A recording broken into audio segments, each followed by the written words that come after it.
কয়েকদিন আগে একটা জানাজা দেখছিলাম ভিডিওতে, এই বাংলাদেশের সুদর্শন পুরুষ নামে একজনের নাম শোনেননি? ও যদি সুদর্শন পুরুষ হয় আমি কি কি জানো নাম ওর? অ্যাডলফ।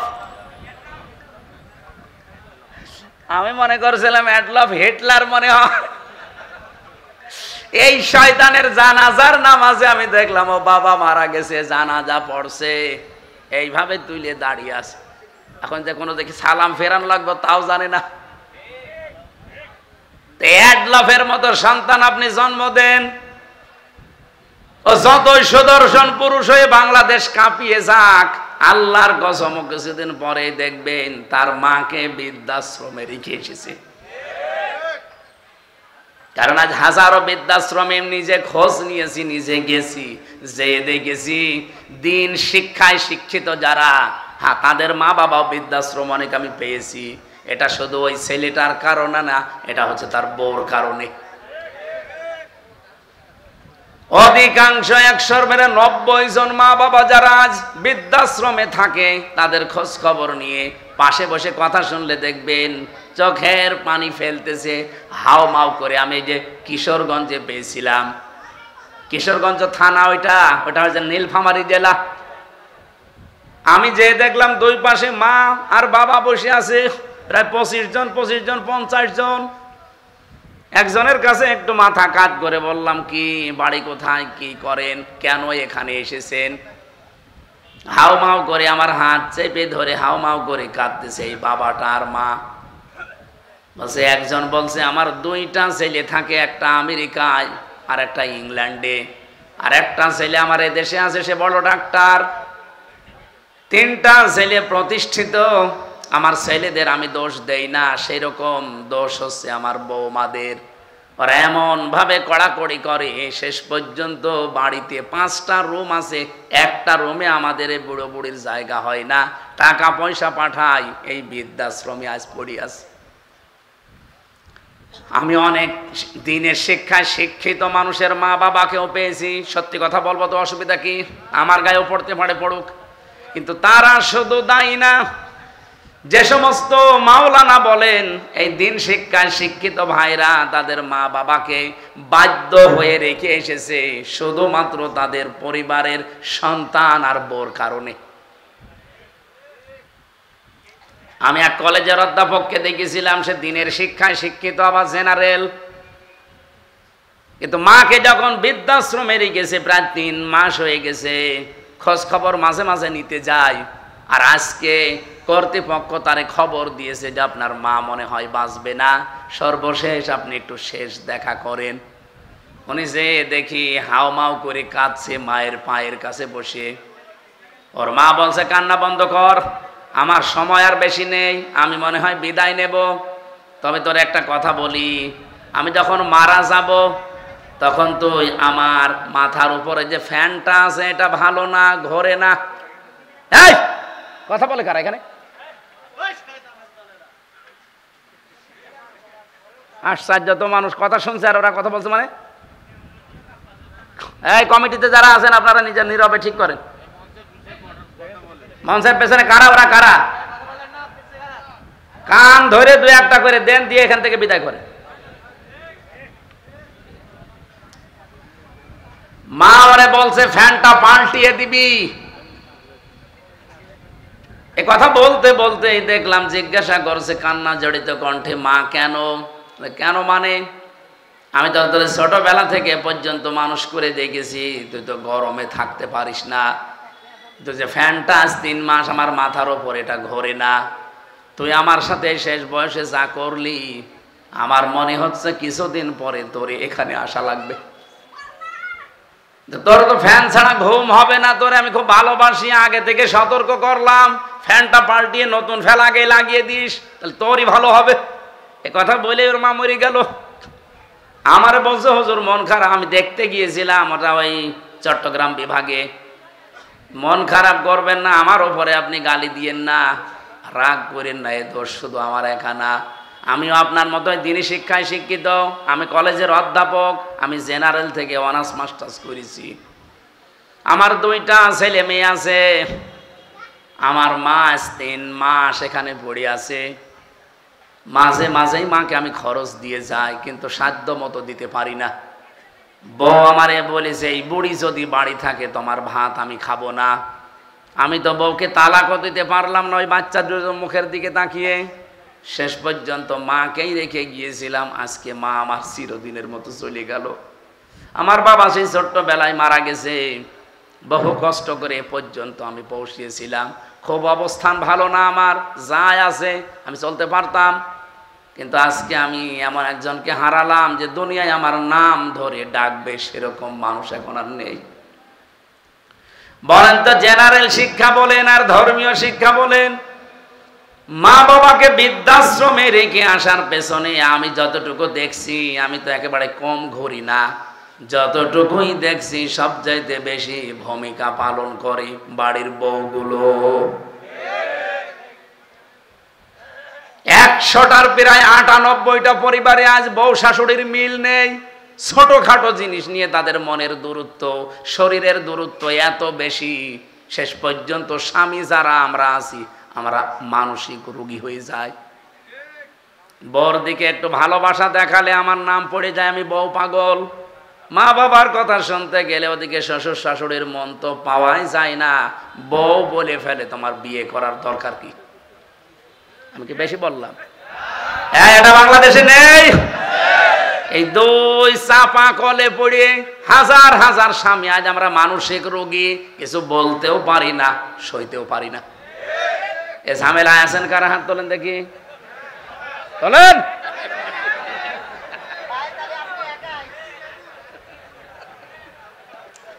এটা রেকর্ড হচ্ছে, সারা বাংলাদেশে যাচ্ছে। পেছনে যারা মেয়ে লোক বসে আর অত শুনছে, সারা পৃথিবী এখন ছড়িয়ে যাচ্ছে। হাতে পায়ে ধরে মাদেরকে বলছি, বিশেষ করে বউদেরকে বলছি, আল্লাহর কসম আপনি জান্নাতে যেতে পারবেন না যতক্ষণ শ্বশুর শাশুড়িকে নিজের মা বাবার মতো মনে না করবেন। আরে নিজের মা বাবাও তো আপনার কাছে থাকলে জীবনও আপনি এরকম ঝাড়ি দিতে পারবেন, এরকম মন খারাপ করতে পারবেন? 24 বছর, 25 বছর, 28, 30 বছর পর্যন্ত হামজার পেছনে এই মেয়ে লোকটা শ্রম দিয়েছে নিঃস্বার্থ ভাবে। এই পুরুষ লোকটা রোদে পুড়ে পুড়ে পিঠের চামড়া কালো বানিয়ে ফেলেছে এই হামজার জন্যে। আর আপনি 3 কথায় এসে 3 দিনে আপনি পাল্টিয়ে গেলেন। আপনি নিজের শুধু ক্ষতি করছেন না, এই স্বামীর মন থেকে তো উঠে যাচ্ছেনই। আপনি দেখবেন স্বামীরা সবচাইতে জড়ানো জিনিসকে বেশি ভালোবাসে।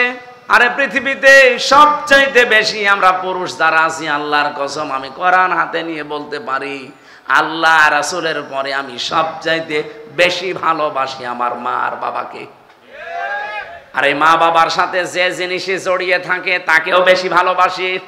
ভাইরা, বিশ্বনবী মুহাম্মদ রাসূলুল্লাহ সাল্লাল্লাহু আলাইহি সাল্লামকে আল্লাহ যেই কথাগুলো আমাদের মাধ্যমে এবার জানাবেন, সূরা আরাফ থেকে যেহেতু পড়েছি, আপনি আরাফ থেকে এই প্রাচীর নামক জায়গায় মনে করেন এখন দাঁড়িয়ে আছেন, আপনার বিচার চলছে।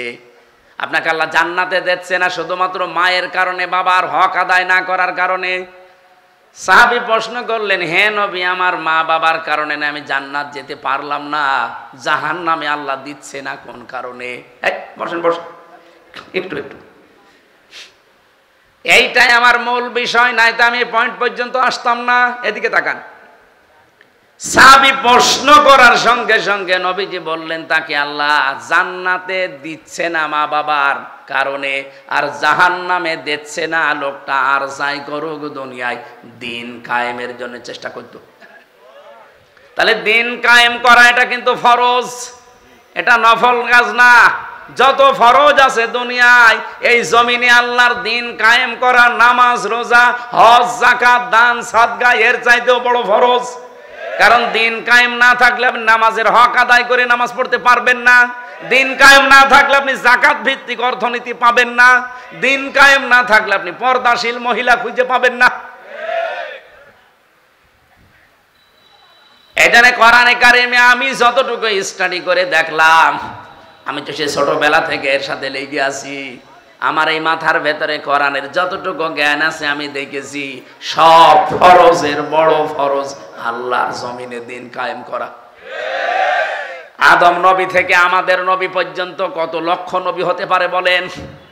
আমি অন্তত ছোট জীবনে যত নবীর জীবনী পড়েছি, শুধু 2 জন নবীর জীবনী বাদ দিয়ে প্রত্যেকটা নবীর জীবনের শেষে পেয়েছি আন আকিমুদ্দিন, দিন কায়েম করো। একজন হযরত আদম আলাইহিস সালাম আর হযরত সুলাইমান নবী, এরা 2 জনে আদম নবীর সময় তো মানুষজনই ছিল না, আর সুলাইমান নবী তার বাবার কাছ থেকে রাজত্ব পেয়েছিলেন, তিনি আর কি কায়েম করবেন? আর বাকি যত নবীর জীবনী পড়লাম, প্রতিটি নবীর জীবনের মিশন এবং ভিশন ছিল যে দিন কায়েম করা লাগবে। ওয়ালা তাতাফাররাকু ফি, আল্লাহ বলেন মতপার্থক্য করা যাবে না এই বিষয়ে।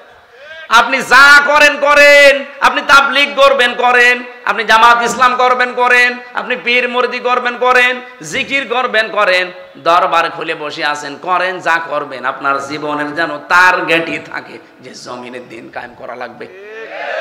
এ বিষয়ে যদি আপনার মন খারাপ হয়, ফতোয়াবাজি করেন যে না এটা দুনিয়ার কাজ, এটা রাজনীতি, সূরা শুরা 25 নাম্বার পারা 13 নাম্বার আয়াত, এটা 3 নাম্বার পৃষ্ঠার 11 না 10 9 নাম্বার লাইনে আছে, মাঝের অংশে পাবেন এতটুকু, কাবুর আলাল মুশরিকিনা মা তাদউহুম ইলাই। আল্লাহ পাক বলেন, হে নবী আপনি যেদিকে ওদেরকে ডাকেন দিন কায়েম করো জমিনে, এটা শুনলে সবচাইতে বেশি মন খারাপ হবে তাদের যারা মুশরিক। পৃথিবীতে আল্লাহর যত বড় বড় দয়া আর রহমত আছে, যেগুলো আল্লাহ দিয়ে নিজে খুশি হন, আনন্দ পান, কিন্তু মানুষ ওইগুলো পেলে কষ্ট পায়। তার ভেতরে 1 নম্বরে কন্যা সন্তান, এটা আল্লাহ দিতে পারলে আল্লাহ খুশি, তিনি আনন্দ পান।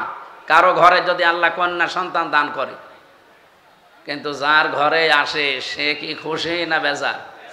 100 জনের প্রায় 98 জনই আমরা বেজার হয়ে যাই। এই যে কন্যা সন্তান আসলে যারা বেজার হন, এই স্বভাব কোন মুসলমানের মুমিনের না, এটা কাফেরের স্বভাব। ওয়াইদা বুশিরা আহাদুহুম বিল উনসা যাল্লা ওয়াজহুহু মুসওয়াদ্দা ওয়া হুয়া কাযীম।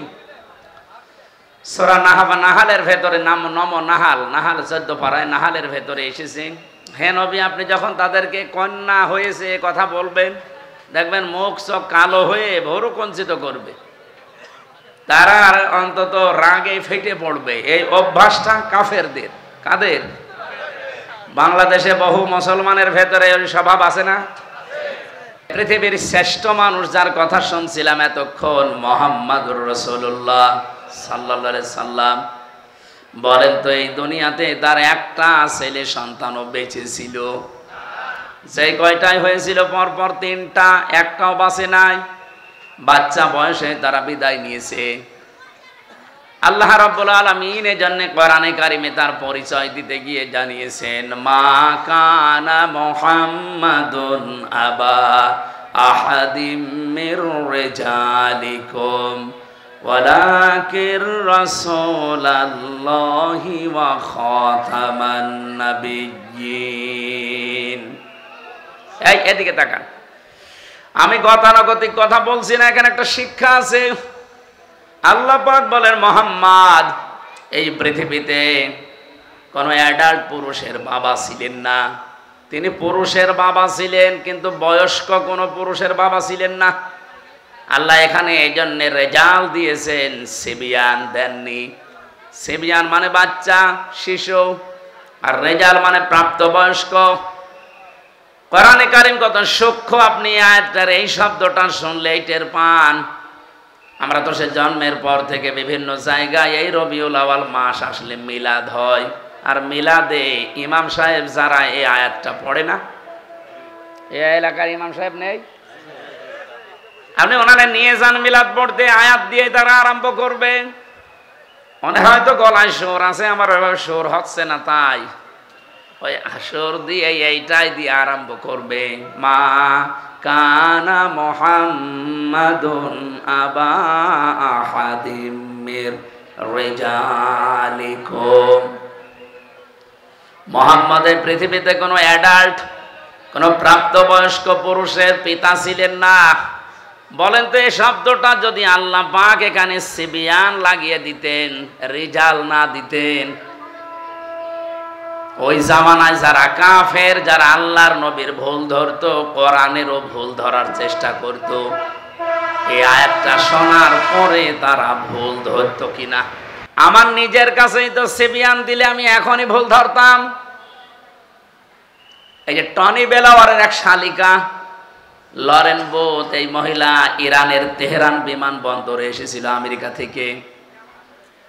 মহিলা আসার পরে একজন মুসলমানের কাছে কোরআন শরীফ নিয়ে 53 জায়গায় লাল দাগ দিয়েছে। সংবাদ সম্মেলন করে বলছে আমি 53 জায়গায় ভুল পেয়েছি। কি চেষ্টা করে তারা বলেন তো?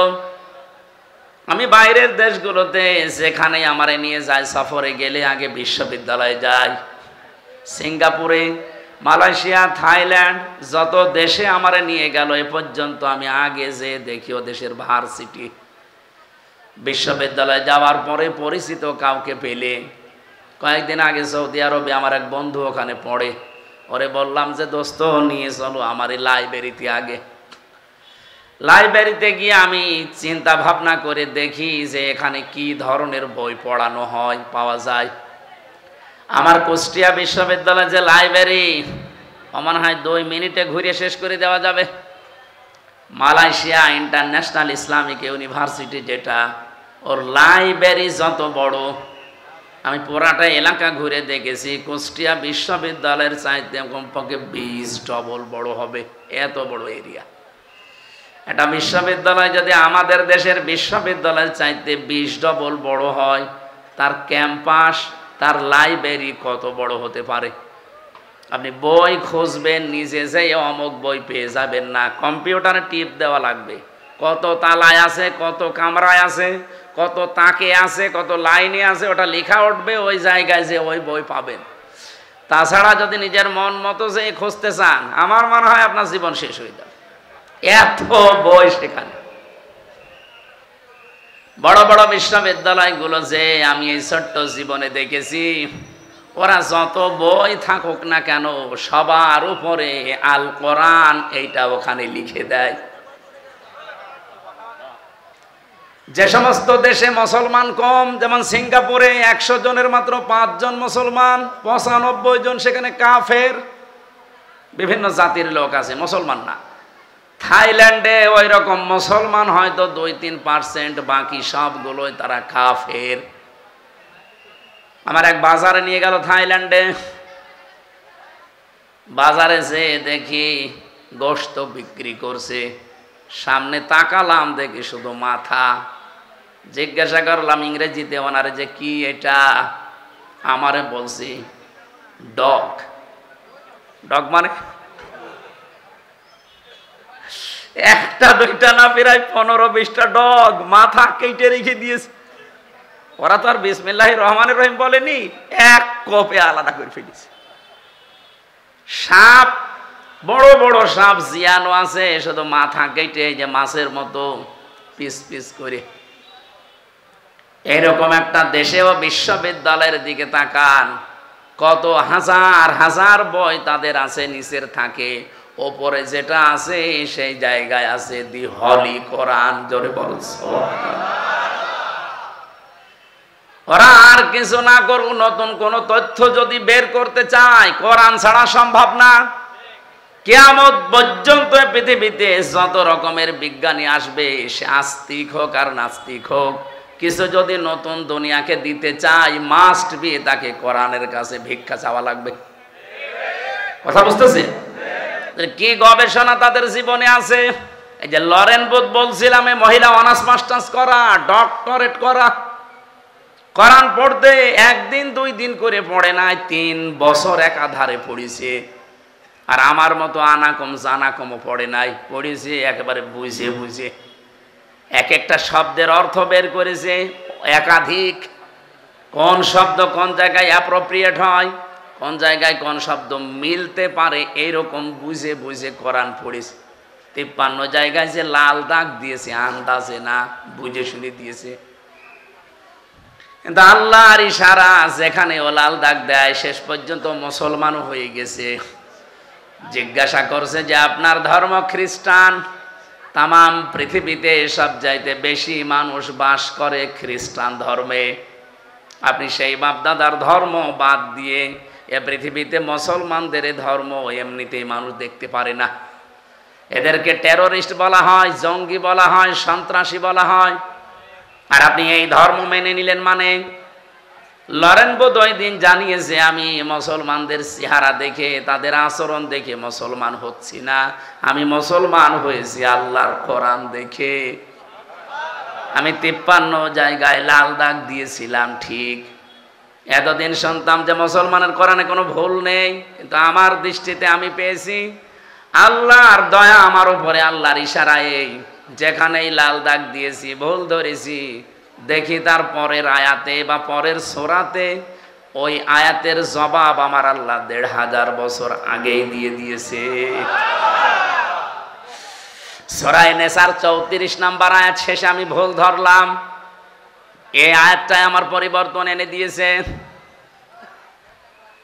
আমি মনে করলাম যে এখানে যা দেওয়া আছে এটা তো বাস্তবতার সাথে মেলে না, কারণ তারা নারীবাদী, নারীদেরকে এগিয়ে রাখতে চায়। কিন্তু আমার যতটুকু গবেষণা, আমি চিন্তা ভাবনা করে বিশ্বে দেখেছি, অন্য জাতির লোকেরা আপনি দেখবেন, বিশেষ করে খ্রিস্টানরা, ওরা জাতে মাতাল হলেও তালে ঠিক আছে।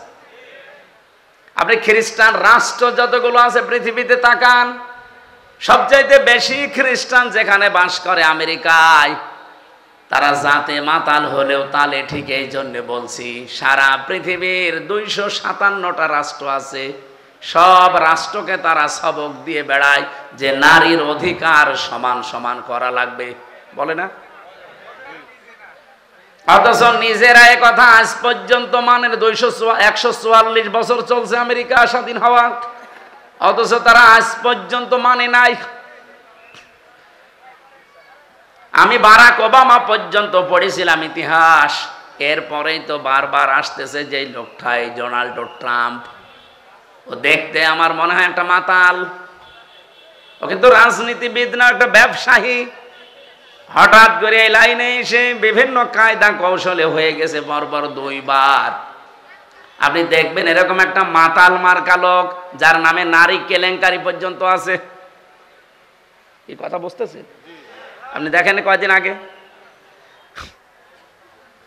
তার এগেনস্টে যে দাঁড়িয়েছিল কমলা হ্যারিস। এ পৃথিবীতে যদি শিক্ষিত নারী আপনি খোঁজ করেন জেনারেল লাইনে, 10 জন যদি আপনি শিক্ষিত নারীর তালিকা করেন, কমলা হ্যারিসকে একজন পাবেন। 1000-এর উপরে বিশ্ববিদ্যালয় লাইনে আছে, তার ভেতরে সবচাইতে উপরের বিশ্ববিদ্যালয় যেগুলো 1, 2, 3, 4 করে গণনা করা হয়, মার্কিং করা হয় একটার সাথে আরেকটা। আমাদের বাংলাদেশে একটাও সেই পর্যায়ে নেই। 1000 বিশ্ববিদ্যালয় সারা পৃথিবীতে, বাংলাদেশে তালিকায় এখনো একটাও যেতে পারেনি। তাহলে 1, 2, 3 কি গবেষণা হয় সেখানে বলেন তো? এইরকম জায়গা থেকে এই মহিলা পাশ করা, অথচ এই মহিলাকে ওই দেশের লোক গুরুত্ব দিল না, গুরুত্ব দিল ট্রাম্পকে। নবীজির হাদিস পড়েছিলাম, ক্বালান নাবিয়্যু সাল্লাল্লাহু আলাইহি ওয়াসাল্লাম লা ইউফলিহা কওমুন ওয়াল্লাহু আমরহুম ইমরাতুন, বুখারী শরীফের হাদিস। ওই জাতি কখনোই সফল হচ্ছে না, হবে না। লা ইউফলিহা, মজারের আগে লান আসলে অর্থ হয় জীবনেও হবে না। এই হাদিসকে আমি এখন আমার নিজের জন্য বানাচ্ছি নাকি আমি যে দল করি ও দলের জন্য হাদিস বানালাম? আর এই হাদিস নবীজি মনে হয় বাংলাদেশে শুধু জামাত ইসলামের জন্য বলিস। নবীজি যখন ইন্তেকাল করে তখন জামাত ইসলামী ছিল। 1941 সালে এই দলের জন্ম। আর আমি তো আমার জন্ম হচ্ছে 1992 সালে। সেই হিসাবে হাদিস তো আমার বানানো, আমার বাবারও বানানো সম্ভব না। কথা বুঝতেছেন? কি বলি, একটু বিবেকের আয়না দিয়ে একটু চিন্তা করেন, দেখেন তো। নবীজি বললেন লাই ইউফলিহা, যদি ইফলিহ বলতেন আমি অর্থ করে ফেলতাম। এই লামটা দিয়ে আমিও ঝামেলায় আছি। বিশ্বনবী নিজে গ্যারান্টি দিচ্ছেন কখনোই সফল হচ্ছে না, হবে না। কওমুন, ওই জাতি, ওই দেশের মানুষেরা, ওয়াল্লাহু আমরাহুম ইমরাতুন, যারা তাদের এই পৃথিবীতে দায়িত্বভারগুলো সব মহিলাদের হাতে ছেড়ে দিয়েছে। অন্য কোন দিকে না দিয়ে আপনি আমেরিকার সাথে মিলান, ওরা জাতে মাতাল, ওরা আল্লাহ বিশ্বাস করে না, নবীজি বিশ্বাস করে না, কিন্তু এই কথাটা দেখেন পঙ্খানু 144 বছর মেনে চলছে। ওরা যে আজ চর্ম চোখের দৃষ্টিতে আমরা দেখছি আজ দাঁড়িয়ে গেছে সফল, ওরা এই কারণে। এর আগে একজন ছিল হিলারি ক্লিনটন, তাকেও দায়িত্ব দেয়নি, কমলা হ্যারিস তারেও দেয়নি। মাতাল, মদ খায়, তাতে কি আছে, তারে দেন, কিন্তু পুরুষ মানুষ। ওরা নবীর কথা মেনে আজ দাঁড়িয়ে যায়, আর আমরা আজ 54 বছরের ভেতরে অর্ধেকই গেছে আমাদের সব সিদ্ধান্ত মেয়েদের উপরে। আপনি উল্টা দিকে না গিয়ে আমার উপর রাগ করে লাভ আছে, হাদিসটা তাহলে বাদ দিয়ে দেন।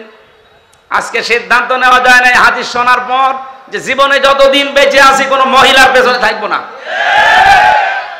ঠিক মানে তো শুধু সামিয়ানার নিচে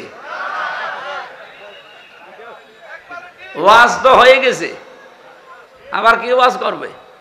এইটা যদি আমরা এবার মেনে নিতে পারি, সত্যি সত্যি ইসলামকে আপনি দেখতে পাবেন এবার কোরআন দিয়ে দেশ চলছে। কোন মহিলা আমার সামনে আসতে পারবে না, আমার সামনে পুরুষ মানুষ আসুক। এখন যদি মানে মেয়েদের ছোট করলেন, আপনি কি আল্লাহ রাসূলের চাইতে মেয়েদেরকে বেশি ভালোবাসেন? বিশ্ব নবী জানিয়েছেন পৃথিবীতে আমার কাছে 3টা জিনিস খুব বেশি ভালো লাগে, একটা নামাজ, একটা সুগন্ধি, আর একটা মেয়ে মানুষ। এই মেয়ে লোক বলতে গিয়ে তিনি ইমরাতি দিয়েছেন, আমার স্ত্রী। আমার স্ত্রী আমার কাছে ভালো লাগে। আমাদের কাছেও নামাজ অনেকের ভালো লাগে, অনেকের লাগে না। অনেকের কাছে সুগন্ধি ভালো লাগে, অনেকের কাছে আবার দুর্গন্ধ ভালো লাগে। ওই যে বিড়ি খায়, এটাকে সুগন্ধ। অনেকের কাছে স্ত্রী ভালো লাগে, নিজেরটা বাদ দিয়ে অন্যেরটা। না এই এলাকায় সব নেই, আছে মানে এই যে পরকীয়া প্রেম করে কারা? পরকীয়া প্রেম যারা করে এরা কি নিজের বর সাথে না অন্যের বর সাথে? আমার ভাইরা, এই জন্য আল্লাহ রাসূলের চাইতে বেশি মর্যাদা আপনি জীবনেও দিতে পারবেন না মহিলাদেরকে। আন্দাজে যা বলছেন ওটা আপনার নিজের স্বার্থে, দলীয় স্বার্থে। যে কথা বলছিলাম, এই যে এই মহিলাটা খ্রিস্টান সবচাইতে বেশি পৃথিবীতে, তারপরেও তিনি যখন বলেন আমি দেখলাম যে আমার নিজের ভুলই ধরা পড়ে যাচ্ছে একটা একটা করে, এই সেই আয়াতটাই বলছিলাম, সূরা নিসার 34 নম্বর আয়াত, আর রিজালু কাওয়ামুনা আলান নিসা। আমি পুরুষদেরকে বানিয়েছি অভিভাবক আর মেয়েদেরকে বানিয়েছি তাদের আজ্ঞাবহ। কিন্তু আজ আমাদের দেশে অনেকে সিস্টেম পুরো উল্টিয়ে ফেলেছে। মেয়ে লোক এখন রাজমিস্ত্রি আর আমরা যোগাইলে। স্বামী এখন অধিকাংশ পরিবারে আর স্বামী নেই, মানে হুকুমের দাস হয়ে গেছে। সব পরিবারে না, বহু পরিবারে আমি দেখেছি স্বামী আন্দাজে নামে আছে শুধু, অথচ স্বামীর যে মর্যাদা এ পৃথিবীতে নবীজি জানিয়েছেন। আল্লাহ বাদে যদি সেজদা দেওয়া জায়েজ থাকতো, মেয়েদের কানের কাছে মুখ নিয়ে বলতাম যে স্বামীর পায়ে সেজদা দাও। এত মর্যাদা আল্লাহর পরে আল্লাহ যাকে দিলেন, সেই স্বামীকে আজ অনেকেই আছে গোলামের মতো ব্যবহার করে। গোলাম মার্কা স্বামী আছেন কারা? হাত তোলেন তো। বিশ্বনবী যে জানিয়েছে এই পৃথিবীতে সবচাইতে বেশি আল্লাহ পাক খুশি হন ওই সময় যখন তিনি কোনো ঘরে মেয়ে পাঠান, নারীকে দেন। কন্যা সন্তান যখন কোনো ঘরে পাঠান তখন তিনি বেশি আনন্দ পান, খুশি হন। আমি যে কথা বলতে চাই আয়াত দিয়ে, বিশ্ব নবীকে আল্লাহ যদি সিবিয়ান না দিয়ে, রেজাল না দিয়ে সিবিয়ান দিতেন, আমরা তো আর কোরআন নিয়ে পড়ে থাকি না। যারা ভুল ধরার চেষ্টায় আছে অহরহ, তারা এই আয়াতি ভুল বের করতো যে মোহাম্মদ নাকি ছোট শিশুদের পিতা না। তাহলে এই যে তাহের, আবুল কাসেম, ইব্রাহিম, এগুলো কি? এরাও তো ছোটবেলায় মরে গেছে। আল্লাহ এমন শব্দ চয়ন করেছেন এই জায়গায়, সিবিয়ান দেননি, দিয়েছেন রেজাল। অথচ এসে জন্মের পর থেকে অনেকে আয়াত আমরা মিলাদে পড়েছি, এখানে যে তথ্য আছে অনেকে আমরা জানি না। তাহলে কত সেনসিটিভ জায়গা, কোরআনের প্রতিটি আয়াত আমার আল্লাহ রেজাল ব্যবহার করে মানুষের মুখের ওপরে কাদা দিয়ে দিয়েছেন যে না, মুখ খুলতে পারবি না। কোরআনের ব্যাপারে ভুল ধরা দূরের কথা, যালিকাল কিতাবু লা রাইবা ফি, এখানে ভুল তো দূরের কথা, সন্দেহের লেশ পর্যন্ত নেই। বলেন সুবহানাল্লাহ। আল্লাহ তাহলে রেজাল দিয়েছেন সিবিয়ান না দিয়ে। তিনি প্রাপ্তবয়স্ক কোন পুরুষের পিতা ছিলেন না দুনিয়ায়। পিতা ছিলেন শিশুদের, ছোট বয়সে তার ছেলেগুলো সব বিদায় নেয়। যতগুলো সন্তান তার দুনিয়ায় বেঁচে ছিল, মুরব্বী পর্যন্ত হয়ে গেছে অনেকে, সেগুলো সব মেয়ে। জাইনাব, রোকাইয়া, উম্মে কুলসুম, ফাতিমাতুজ জাহরা রাদিয়াল্লাহু তাআলা আনহা, এগুলো সব পুরুষ না মহিলা? বলেন বলেন। এবার আমি একটা হাদিস এখানে শোনাতে চাই। নবীজি বলেন, হে পৃথিবীর মানুষেরা, যার মেয়ে আছে মেয়ের বাবাকে গালি দিবা না। আল্লাহ নবী কিন্তু কোনো দিন এ কথা বলেন না যে ছেলের বাবাকে গালি দিবা না।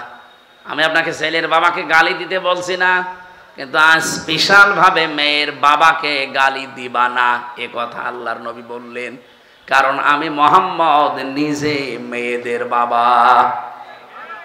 মেয়ে যাদের আছে আপনি গ্যারান্টি নিতে পারেন, শুধু 3টা কাজ যদি করতে পারেন ওর পেছনে আল্লাহ পাক আপনাকে এই ওসিলায় একটা জান্নাত দেবে। 1 নম্বরে তার একটা সুন্দর অর্থবোধক নাম রাখা লাগবে।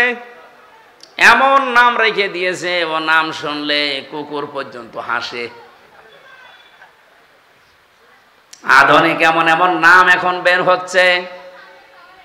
এই জন্য আপনি ইসলামী এবং অর্থবোধক নাম রাখবেন মেয়েদের। 2 নম্বরে শুধু নাম রাখাই শেষ না, এর পেছনে আপনি খরচ করবেন আপনার সাধ্য মতো দিন শেখাতে। আপনার মেয়ে হাফেজা হবে, আপনার মেয়ে ইঞ্জিনিয়ার হবে, ডাক্তার হবে, কোনো অসুবিধা নেই, কিন্তু তাকে প্রথমে কোরআনে কারিমের জ্ঞানটা এমন ভাবে দেন ও বড় হয়ে যেন দুর্নীতি না করে। এগুলো যাদের ভেতরে আছে, আপনার মেয়ে যদি ডাক্তার হয় রাজশাহীর ডাক্তার ফাতেমা সিদ্দিকার মতো হবে। আপনার মেয়ে যদি বিশ্ববিদ্যালয়ের শিক্ষিকা হয়, আমি বহু বিশ্ববিদ্যালয়ের শিক্ষিকা দেখেছি, এই মানুষগুলো সূর্যের আলো পর্যন্ত তাদেরকে দেখতে পায় নাই, অথচ তারা ভার্সিটির শিক্ষিকা। আর আপনার মেয়ে প্রাইমারির মাস্টার, ওর আগা থেকে মাথা পর্যন্ত শুধু সূর্য না, এলাকার সূর্যরাও দেখে। এই জন্য তাকে এমন জ্ঞান আপনি প্রথমে দিয়ে দেবেন, দুর্নীতি করবে না। আপনি দেখেন আগে কিন্তু 5 এবং 8-এ 100 মার্কের কোরআন ছিল, হাদিস ছিল, ফিকহ ছিল, ইসলামী ইতিহাসগুলো ছিল 100 মার্কের বৃত্তি পরীক্ষায়। কিন্তু আমাদের দুর্ভাগ্য, আগে যারা দায়িত্ব ছিল এই 15 বছরে ওরাই বৃত্তি পরীক্ষায় 100 মার্ক কোরআন হাদিস তুলে দিয়েছে। আরে পরীক্ষার জন্য অনেকে পড়ে না, সেটা যদি সিলেবাসে না থাকে ও জীবনে হাত দেবে। আগে সেই 3 যখন পড়তাম তখন গারে সুরের ঘটনা পড়তাম। হযরতে আবু বকর সিদ্দিক নবীজিকে রাতের বেলা পাহারা দিয়েছিলেন, পড়তাম আর ওই সময় বুঝতাম না, তারপরও মন লাগিয়ে দিতাম যে কি কি হয়েছে দেখি। আবু বকরের ওপর একটা আলাদা ভালোবাসা জন্ম নিত যে নবীর জন্য এত কিছু করেছে। ওখানে শিক্ষায় দেখবেন 2-3 লাইন আবার লেখাও ছিল যে হযরতে আবু বকর নবীজির জন্য একটা দিন একটা রাত এই কষ্টটা করার কারণে আল্লাহ এত বেশি খুশি হয়েছিলেন, কিয়ামত পর্যন্ত আমরা যারা দুনিয়ায় আসতে পারি সবার নেকি যদি এক পাল্লায় দেন, হযরতে আবু বকর নবীজির জন্য 1 রাতে যে কষ্ট করেছিলেন ওই 1 রাতের কষ্টের সমান যে সওয়াব, ওই সওয়াবের পরিমাণ হবে না। আবু বকরের প্রতি এমনি একটা আলাদা ভালোবাসা তৈরি হয়ে যেত। সেইগুলোই যদি এখন তুলে দেয় তে ভালোবাসা জন্মাবে কি করে? এই জন্য সিলেবাসে যারা ছিল শিক্ষা ব্যবস্থায়, ওরা যাতে মাতালগিরি করলো, ওরা কিন্তু তালে ঠিক ছিল। আপনি দেখেছেন যে কয়েকজন মানুষ দায়িত্ব পালন করেছেন, নুরুল ইসলাম নাহিদ, ডাক্তার দীপুমণি, আর এই যে চট্টগ্রামের নওফেল, এগুলো লেখাপড়া কোন জায়গায়, এগুলো প্রোটেকশন কোন জায়গা থেকে? সর্বশেষ যে লোকটা দায়িত্বে ছিল এই মহিউদ্দিনের ছেলে নওফেল, চট্টগ্রামের শিক্ষা মন্ত্রণালয় ছিল, ওর পড়া ভারতের রামকৃষ্ণ। যারা রামকৃষ্ণ থেকে পড়ে এসে আমাদের মুসলমানের 92% মুসলমানের দেশের শিক্ষা ব্যবস্থায় শিক্ষামন্ত্রী হবে, অত কোরআন হাদিস পড়াবে। এই জন্য 100 মার্কের ছিল, আবার তুলে দিয়েছে, দরকার নেই। আমরা চাই আবার এই দেশে সকালবেলা ফজরের পরে কোরআনের আওয়াজ বিভিন্ন ঘর থেকে আসতে থাকবে। এটা চান না? খালি আসলে, আজকে আসার পরে প্রায় 4-5 জন বাচ্চা এসে বলছে মাথায় হাত দেন, দোয়া করেন। কি দোয়া করব? বাচ্চাগুলো খারাপ হয় ওই সময় যখন মায়ের পেট থেকে দুনিয়াতে আসে, কারণ এই 10 মাস 10 দিন মায়ের পেটে থাকাকালীন ও অনেক কিছু ওখান থেকে নিয়ে আসে। বিজ্ঞান এখন প্রমাণ করছে 6 মাস যখন মায়ের পেটে মানুষের হয়ে যায়, তখনও দুনিয়ার কথাবার্তা শুনতে পায়। এখন 6 মাস আপনার স্ত্রীর পেটে সন্তান বয়স হয়ে গেছে, আপনার স্ত্রী বসে বসে এমন সিরিয়াল দেখতেছে যার ভেতরে শুধু আল্লাহ রসুলের কথা। ওইটা দেখে আর ওর ভেতর থেকে তো সব শুনতেছে, ওইটা প্র্যাকটিস করে, আসার পরে ঠিক ওইটা আচরণ করে। বলেন, দোয়া চাই আমার কাছে হুজুর, দোয়া করেন আব্দুল কাদের জেলানির মতো ছেলে চাই। আব্দুল কাদের জেলানি এমনি হবে? সম্মানিত মা বোন যারা এসেছেন, শুধু ওয়াজ শুনতে আসা না, এখন থেকেই পরিবর্তনের নিয়ত করে বাড়ি যাবেন। হযরতে আব্দুল কাদের জেলানি রহমতুল্লাহ আলাইহি যে মায়ের পেটে এসেছিলেন, আপনি সেই মায়ের জীবনী পড়ে দেখেছেন কোনদিন? আমি কারাগারে থাকতেই 3 বছরে গুরুত্বপূর্ণ যে বইগুলো পড়ে শিক্ষা নিয়েছি, তার অন্যতম প্রোডাক্টিভ মুসলিম, কারাগারে রাত দিন। আর এই যে আব্দুল কাদের জেলানি রহমতুল্লাহ আলাইহির জন্ম, এত সুন্দর করে সেখানে শিক্ষামূলক বিষয়গুলো তুলে এনেছে। সন্তান পেটে রাখা অবস্থায় যদি ওগুলো পড়তো, তাদের ঈমানও বৃদ্ধি হতো জাইনাব আল গাজালির মতো। আব্দুল কাদের জেলানির মায়ের নাম ফাতেমা, এই মেয়েটার মতো আমাদের মেয়েদেরও মায়েদেরও ঈমান মজবুত হতো।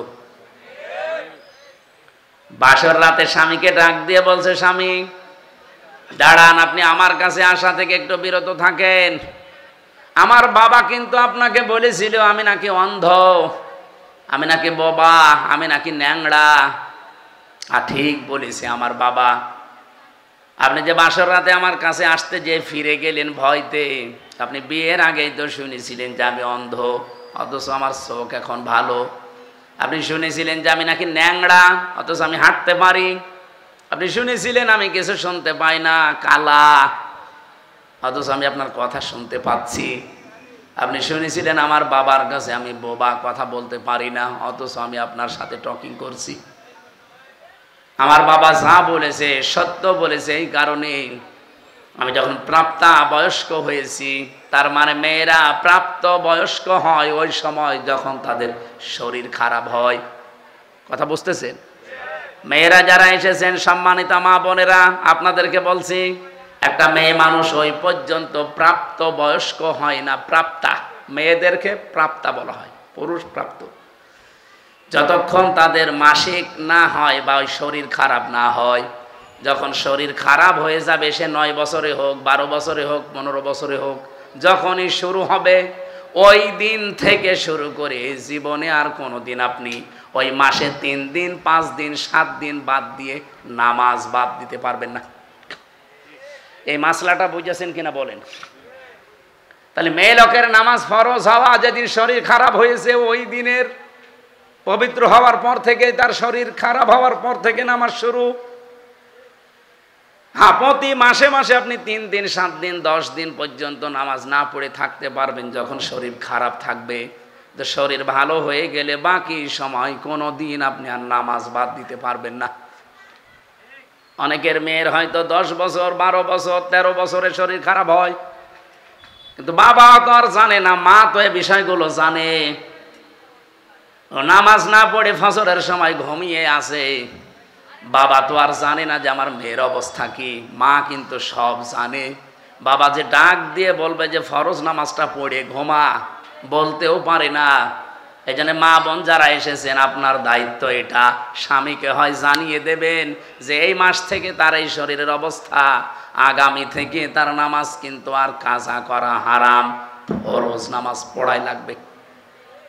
আমি এই মাসলাটা বোঝাতে পেরেছি কিনা বলেন তো? বলেন বলেন। আমাদের বাবাদের দরকার নেই, আমরা বাবারা শুধু আদেশ দেওয়ার ক্ষেত্রে থাকলে হবে। বড় ভাই যারা আমরা আছি, বাবা যারা আছি, আদেশ দেওয়া পর্যন্ত থাকলে হবে, কিন্তু দায়িত্ব পালন করা লাগবে মায়েদের আর বড় বোনদের।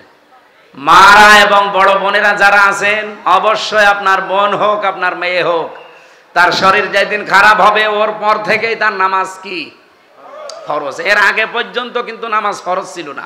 এর আগে পর্যন্ত সে 10 বছর হোক 12 বছর হোক 15 বছর হোক, এর আগে পর্যন্ত যদি নামাজ পড়ে থাকে সওয়াব হলে আপনার হবে, ওই মেয়েটার সওয়াব হবে না। কিন্তু এরপর থেকে নামাজ পড়লে সওয়াব, না পড়লে কবিরা গুনাহ, আর আপনি আদেশ দেননি, আপনারও গুনাহ। স্বামীকে ডাক দিয়ে বলেছে, স্বামী আমার বাবা বলেছিল আমি নাকি অন্ধ। হ্যাঁ আমি অন্ধ। আমার এই প্রাপ্তা বয়স্ক হওয়ার পর থেকে মনে করেন 12 বছর, এই 12 বছরের পর থেকে এই বিয়ের এখন চলছে আমার 18 বছর। এই 6টা বছরে কোনো দিন আমি যে বোবা, আমার বাবা বোবা বলেছে, কারণ এই মুখ দিয়ে আমি কোনোদিন গীবত করি নাই। আমার বাবা বলেছে আমি নাকি অন্ধ। হ্যাঁ আমি পরপুরুষের চেহারা এই অন্তত এই প্রাপ্তা বয়স্কর পর থেকে বিয়ে পর্যন্ত দেখি নাই। আমি ন্যাংড়া এই কারণে বলেছি আমার এই পা দিয়ে এমন কোন হারাম কাজে আমি যাই নাই যেটা কবিরা গুনাহ হয়। আমি এমন কোন কথা এই কান দিয়ে শুনি নাই যে কথায় কবিরা গুনাহ হয়, তার মানে গীবত, এগুলো আমি শুনি না। আমার বাবা আমার উপরে আস্থা রেখে এই 6 বছর সে দেখেছে, এই কারণে বলেছে আমার মেয়ে অন্ধ, বোবা, কালা, ন্যাংড়া। আসলে আমি ওই রূপক অর্থে এগুলো ছিলাম, বাস্তবে আমার শরীর সব ঠিক আছে। শুকরিয়া আদায় করলেন। বাসর রাত শেষ করে বউকে নিয়ে বাড়িতে গেলেন বাবার, কারণ এতদিন তিনি শ্বশুর বাড়িতে কাজ করে খেতেন 10 বছর। সর্বশেষ আমি তার জীবনী পড়তে গিয়ে পেয়েছি এই মায়ের পেটে এসেছিলেন হযরতে আব্দুল কাদের জেলানী রহমতুল্লাহ আলাইহে। এত বড় চরিত্রের অধিকারী তার মা, এর পরেও তিনি মায়ের পেট থেকে এসে মাত্র 6 বছর তার বয়স, মা তাকে নিয়ে গেছে মাদ্রাসায় পড়ানোর জন্যে। ওস্তাদ ডাক দিয়ে বলছে, বাবা বলো বিসমিল্লাহির রহমানির রহিম, আলিফ বা তা সা। হযরতে আব্দুল কাদের প্রথমেই প্রশ্ন করলেন, উস্তাদ বিসমিল্লাহির রহমানির রহিম এর মানে কি? উনি অর্থ বললেন যে এখানে আল্লাহর নামে শুরু হচ্ছে, যিনি রহমান, যিনি রহিম, দয়াশীল এবং ক্ষমাশীল। আলিফ বা তা সা, উনি বললেন এর অর্থ বলেন। ওস্তাদ বলছে আলিফ বা তা সার কোনো অর্থ নেই। আব্দুল কাদের বলে, হুজুর যে জিনিসের মানে হয় না, অর্থ হয় না, ওটা পড়ি আমি সময় নষ্ট করি না। ওস্তাদ চিন্তা করছে কি ছাত্র পেলাম। তুমি জানো আলিফের মানে? যা জানি, আমি মায়ের কাছ থেকে শুনেছি। কি আলিফের মানে? আমি এতদিন ছাত্র পড়াই, আমি জানি না। তোমার মা কি বলিয়েছে দেখি বলো তো। উনি আলিফ দিয়ে শুরু করলেন আয়াতুল কুরসি। আল্লাহু লা ইলাহা ইল্লা হুয়াল হাইয়ুল কাইয়্যুম। তেলাওয়াত করতে করতে প্রায় 18 পারা পর্যন্ত তিনি পড়েছিলেন। আয়াতুল কুরসির ভেতরে আমার আল্লাহর 10টা ক্ষমতার কথা আছে, তিনি ব্যাখ্যা পর্যন্ত মায়ের কাছে পড়েছিলেন, শুনেছিলেন। এগুলো শুনলেন, বললেন ওস্তাদকে। ওস্তাদ কাঁদতে কাঁদতে বেহুশ হয়ে গেছে। হোশ ফেরার পরে ডাক দিয়ে বলছে কি, মা কয় তোমার? পর্দার আড়াল থেকে মাকে জিজ্ঞাসা করলেন, আপনি এই ছেলেকে মনে হয় কোনো জায়গায় পড়িয়েছেন, এখন নিয়ে এসেছেন আমার কাছে পরীক্ষা করার জন্যে? মা বলছে, না, এই প্রথম নিয়ে আসলাম। কি বলেন? আপনার এই ছেলের তো আল্লাহর পরিচয় ব্যাপক আয়ত্ত আছে, এমনকি কোরআনে কারিমের 18 পারা পর্যন্ত তার প্রায় মুখস্থই করা আছে। বয়স মাত্র 6 বছর। কয় বছর? 18 পারা মুখস্থ হয়েছে 6 বছরের বাচ্চা। তার মানে আমার মেজো মেয়েটা এখন 6 বছর ফারিহা, এতটুকু বয়সে কোরআন মুখস্থ করে ফেলেছে প্রায় 18 পারা। কথা শোনার পরে মায়ের তো আনন্দ করার কথা, খুশি হওয়ার কথা। মা আমার কান্না আরম্ভ করলেন। ওস্তাদ কান্নার আওয়াজ শোনার পরে জিজ্ঞাসা করেন, আপনি কাঁদেন কেন? আপনার তো সৌভাগ্য। মা ডাক দিয়ে বলে, ওস্তাদ কাজী, আমি এই জন্য, আমি নিজেও কোরআনের হাফেজা, আমি নিজেও কোরআন পড়াটাই হালকা বুঝি। এই সন্তানটা আমার পেটে আসার পর থেকে আমি অধিকাংশ সময় আমার মুখে কোরআন রাখতাম। আমি উঠান ঝাড়ু দিয়েছি, আমার মুখে আল্লাহর কোরআন। আমি ঘর ঝাড়ু দিয়েছি, আমার মুখে আল্লাহর কোরআন। আমি খাবার দাবার স্বামীকে দিয়েছি, আমার মুখে আল্লাহর কোরআনই থাকতো। সন্তানটা জন্ম নেওয়ার পরে আমি ফজরের নামাজ পড়ে ওরে শুইয়ে রাখতাম, পাশে বসে বসে তেলাওয়াত করতাম। দেখতাম আমার সন্তান আব্দুল কাদের আমার মুখের দিকে তাকিয়ে মুখ মিলাচ্ছে। আমার আফসোস হচ্ছে এই কারণে, আমি যদি আর একটু কষ্ট করে প্রতিনিয়ত 30 পারায় তাকে পড়ে পড়ে শোনাতে পারতাম, আমার এই ছোট সন্তান এতটুকু বয়সে কোরআনের হাফেজ হয়ে যেত। ও পাবনার মা বোনেরা, সন্তান এমনি আব্দুল কাদের জেলানি হয়। কন্যা সন্তান এই পৃথিবীতে মানুষকে আমার আল্লাহ দিয়ে তিনি নিজেই আরশে বসে বসে আনন্দ করেন, আর তিনি নিজেই খুশি হন। আপনি যখন এই মেয়েটার সুন্দর একটা অর্থবোধক নাম রাখার পর তার পেছনে খরচ করবেন সাধ্য মতো, মনে করবেন এটা আমি আল্লাহর রাস্তায় সাদগা করছি। কোন ছেলের পেছনে খরচ করলে সাদগা হয় এটা আমি পাইনি, কিন্তু মেয়েটার পেছনে যদি খরচ করেন, তাকে দিন শিক্ষা দেন, 3 নম্বরে তাকে সৎ পাত্র দেখে পাত্রস্থ করেন। নবীজি বলেন, কিয়ামতে আল্লাহ যখন আমারে জান্নাতে দেবে, তিনি এইভাবে দেখিয়েছিলেন, পাশাপাশি আমার পাশে ওই মেয়েটার দায়িত্বশীল মা বাবা আমার সাথে থাকবে। এই জন্য অর্থবোধক নাম রাখবেন মেয়ের, এমন নাম রাখবেন না যেটা শুনলে কোনো অর্থ পাওয়া যায় না। সেদিন একটা দোকানের নাম, তার মেয়ের নামে দেখলাম মাহিদা। মাহিদা মানে বিভিন্ন জায়গায় আমি দোকানের নাম সাইনবোর্ডে দেখি ফুলজান স্টোর, অথবা লেখা আছে আসিয়া স্টোর। না, আইন সাদিয়া, আসিয়া শব্দের শাব্দিক অর্থ অবাধ্য, আর হামজা দিয়ে আসিয়া মানে বাধ্যগত বান্দি, সৌভাগ্যশালী। তাহলে আসিয়া না আসিয়া? হ্যাঁ, আসিয়া হামজা দিয়ে। খালি উচ্চারণের ভেতরে পার্থক্য হয়ে গেলে দেখেন অর্থ আকাশপাত পাল্টিয়ে গেছে। আসিয়া মানে সৌভাগ্যশালী, আর আসিয়া মানে অবাধ্য। ফুলজান মানে ঘুনিয়ে ধরা। ওরে মাহিদা রেখেছে, জিজ্ঞাসা করলাম মাহিদা স্টোর কি? বলে আমার মেয়ে হয়েছে, তার নামই আমি দোকান দিয়েছি।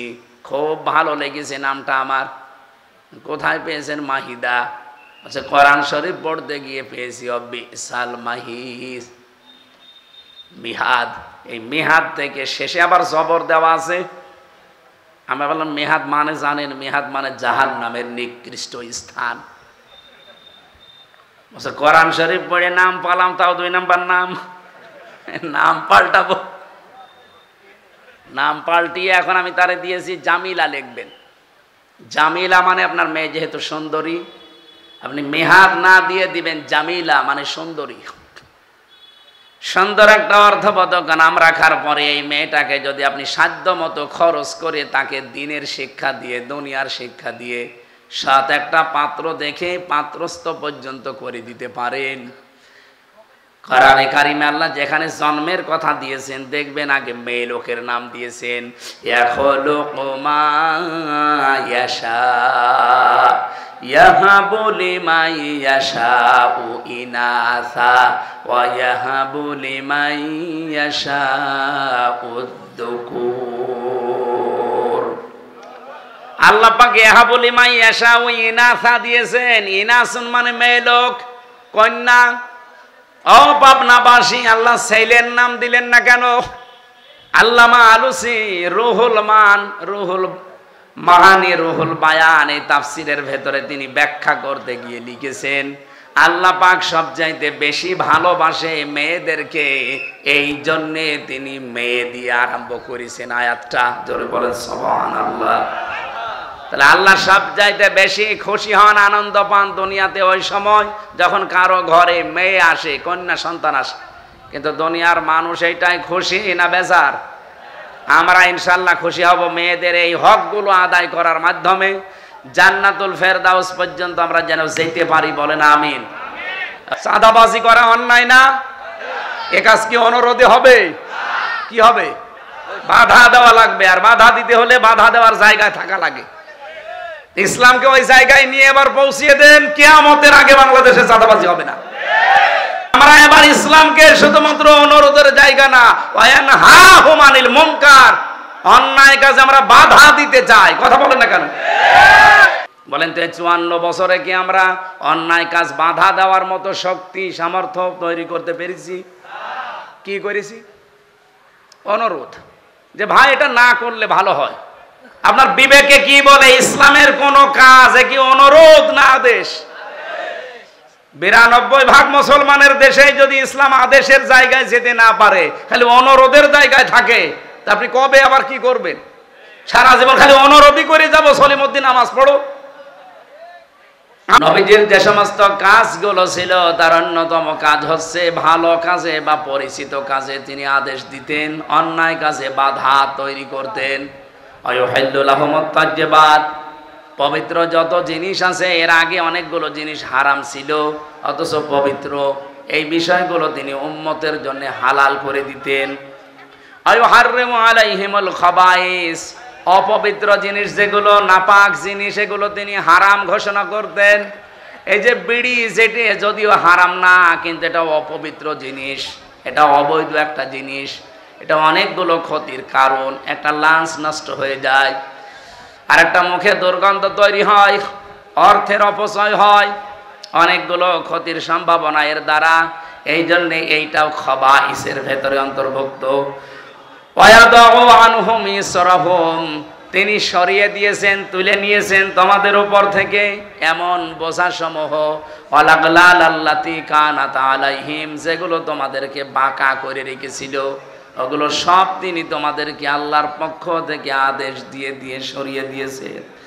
ফাল্লাযীনা, সুতরাং এখন তোমাদের উচিত হবে আমানু বিহি, তার উপরে বিশ্বাস করা, ওয়াজ্জারুহু ওয়া নাসারুহু, এই মানুষটা এখন আর নেই কিন্তু তার অনুসারীরা আছে, আলেমরা।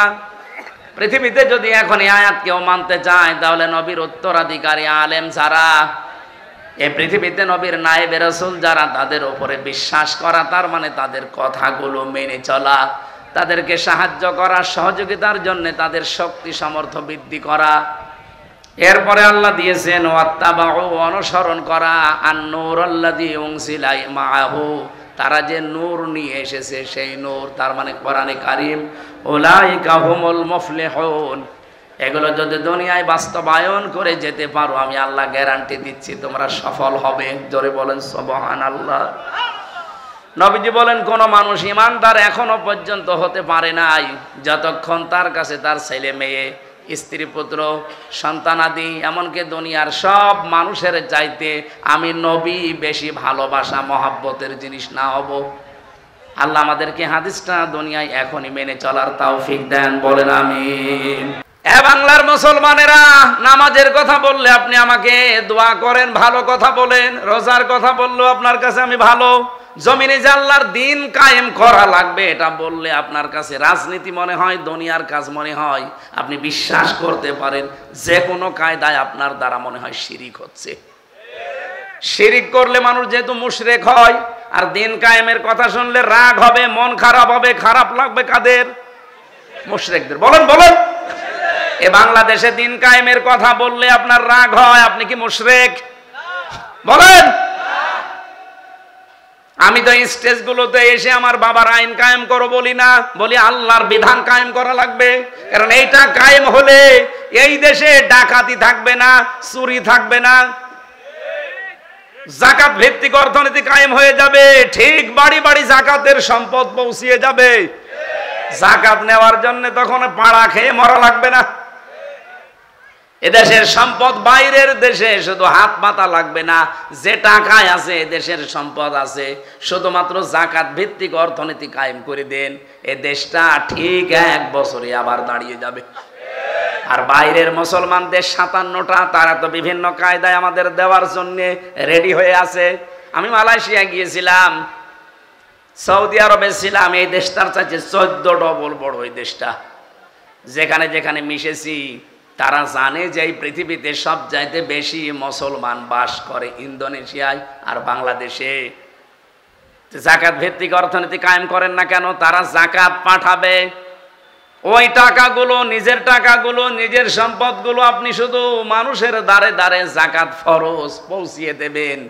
1 বছরের ভেতরে দেখবেন ওই মানুষটা আর ভিক্ষা করবে না, মানুষের চাঁদাবাজি, ছিনতাই, চুরি না। ও নিজের যখন কর্মসংস্থান পাবে, পেটে খাবার থাকবে, তখন ঠিক ভালো রাস্তায় চলবে। বাংলাদেশ জামাত ইসলামের কোন মানুষ চাঁদাবাজি করে না, ছিনতাই করে না, রাহাজানি করে না। এই কারণে করে না, আপনি দেখবেন এই মানুষগুলো যাই হোক, গরিব হোক আর ধনী হোক, আর একটা কাজ আছে। এই যে এই লোকটা জামাত ইসলাম করে, ও কাপড় সেলাই করে খায়, দর্জি। তাতে কি হয়েছে? পায়খানা সাফ করলেও সে মানুষ। আমি কাজ করে খাই, আমি মানুষেরটা আত্মসাৎ করি না। বাংলাদেশ জামাত ইসলামীতে এই দেশে যত মানুষ আছে দেখবেন, সে ধনী হোক, গরিব হোক, মধ্যপন্থার হোক, তার যে কোনো একটা কাজ আছে। আমি জামাত ইসলামী করি, এই যে ওয়াজ আমার কাজ না, এটা আমার দায়িত্ব, কিন্তু আমার একটা আলাদা কাজ আছে। আমার একটা ব্যবসা, 2টা ব্যবসা আছে, একটা বইয়ের, একটা কাপড়ের। যদিও সরাসরি আমি সময় না দিলেও আমার লোক রাখা আছে, আমার শালাটা কাজ করে, আমার আর কর্মচারী দিয়ে কাজ করি। আমার কর্মজীবন আছে, আমার ব্যবসা আছে, লাভ লস আছে। এই জন্য আমার চাঁদাবাজি করা লাগে না, আমার ছিনতাই করা লাগে না, আমার টেন্ডারবাজি করা লাগে না। অথচ যে মানুষগুলোর কর্মজীবন নেই, তাদের কর্মজীবনই এই রাজনীতি। বলেন তো, তার কোনো কর্মজীবন নেই, কোনো কাজ নেই, ওর কাজই রাজনীতি করা। সে মেম্বার হয়ে, চেয়ারম্যান হয়ে, মেয়র হয়ে, এমপি হয়ে ও মেরে খাবে নাকি? আকাশের দিকে তাকিয়ে থাকবে? এই কারণে কুষ্টিয়ার কথা বলছি।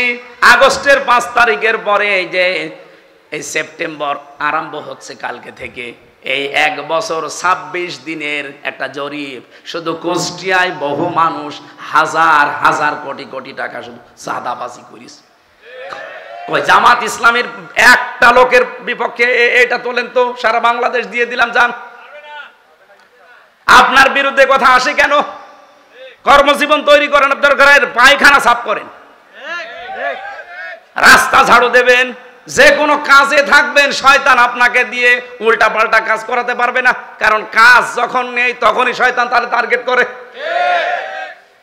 আপনাকে আমি ভালোবাসি, আপনার আখেরাত যেন নষ্ট না হয়।